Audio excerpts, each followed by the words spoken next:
TET শিক্ষকলৈ শিক্ষামন্ত্ৰীৰ বৃহৎ ঘোষণা। সৰ্বশিক্ষা অভিযানৰ অধীনত 2395 গৰাকী টেট শিক্ষকে নিযুক্তি পত্ৰ পাব। কিন্তু কিমান খবৰ ৰাখিছে সেইসকল টেট শিক্ষকৰ? এগৰাকী টেট শিক্ষকৰ জীৱন কাহিনীয়ে উদঙালে চৰকাৰৰ ব্যৰ্থতা। এটা মটৰ চাইকেলৰ দুৰ্ঘটনাই এইগৰাকী শিক্ষয়িত্ৰীৰ জীৱনলৈ নমাই আনিছিল তাল অমানিশা।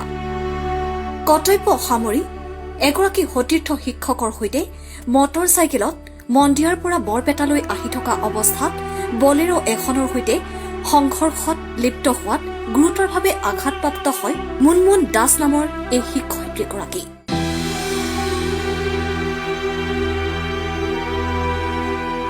বৰ্তমান 7 বছৰ ধৰি বিচনাতে শয্যাগত অৱস্থাত আছে এই শিক্ষয়িত্ৰীগৰাকী।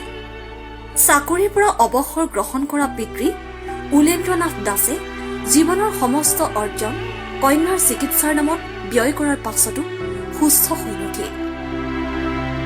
প্ৰায় এবছৰ ধৰি GNRC হাস্পতালত ৰাখি চিকিৎসা চলাই পৰিয়ালটো এতিয়া সৰ্বস্বন্ত হৈ পৰিছে।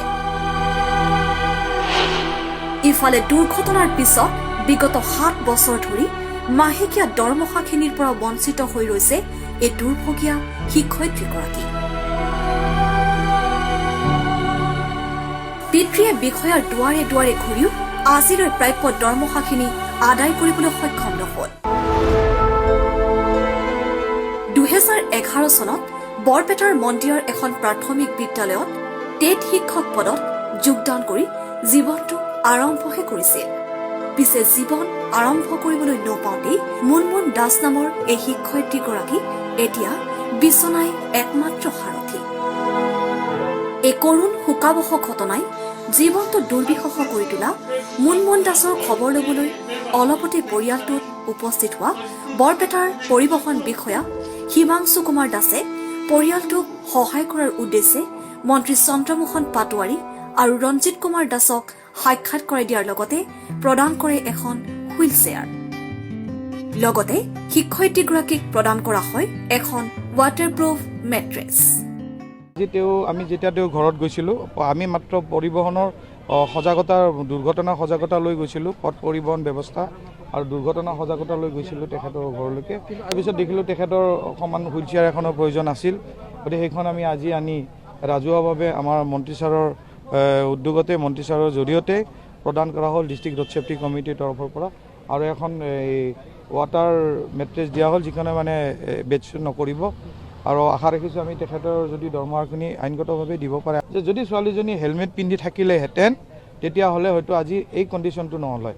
ইতিমধ্যে এনেকুৱা কেছ আমাৰ হাতত আমি কেইবাটাও পাইছোঁ আৰু আমি যিমান পাৰোঁ খাদ্য অনুসাৰে তেওঁলোকক সহায় কৰিবলৈ এক্সিডেণ্ট ভিক্টিমখিনিক আমি চেষ্টা হাতত ৰাখিছোঁ।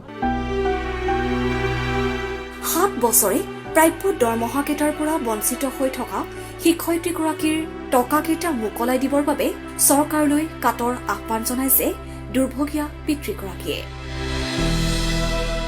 তাইক দৰমহাটো দিলে মোৰ কাৰণে উপকাৰ হয়। তাৰমানে যিহেতু এক্সিডেণ্টটো হৈছে তাইৰ ডিউটিত, গতিকে চৰকাৰে দেওঁ বুলি দিব পাৰে পইচাখিনি, কিন্তু দিয়া নাই। মই বহুদিন আহিছোঁ ইনস্পেক্টৰ অফিচক, কিন্তু কোনো পোৱা নাই। দৰমহাটো হ'লে মই বহুত সকাহ পাই যাম বা তাইক অলপ বাহিৰত লৈ যাব পাৰোঁ চিকিৎসা কৰাৰ কাৰণে। বৰপেটাৰ পৰা মইদুল ইছলাম, টাইম 8।